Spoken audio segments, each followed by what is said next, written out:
Değerli müşterilerimiz, hoş gördük sizleri. Bak, bu asfalt yolun üstünde gördüğünüz gibi köşe bir dənə şəxsi tikilevimiz çıxıb satışa. Bu evde satılır. Bu da satılır. Başlayalım bundan inşallah. Bak, gördük, tam asfalt yolun üstünde. İnşallah geçen evimizin əlavə həyətində obyekti de var. Gösterim size tam. Görən də həyətimiz bir navistidir. Həyətdə bir dənə cam balkon. Evin arkasında yaşıllıq. Burada bir dənə geniş cam balkon. Bu evimizin arka tarafı mangal hissesine girişi çıkışı. Həyəti tam navisti. Dedim ki, həyətində obyekt.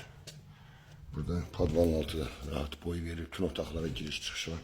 Geçen inşallah evimizin içerisinde sizi tanış edeyim. Yani de kaldır sistemli de evimiz santarsamızdır. Ayrı ayrılıktadır. İnşallah geçen evimiz içerisinde. Yani de geniş konak otağı da. Burada bir yatak otağımızda. Yatak otaqlar çok genişti.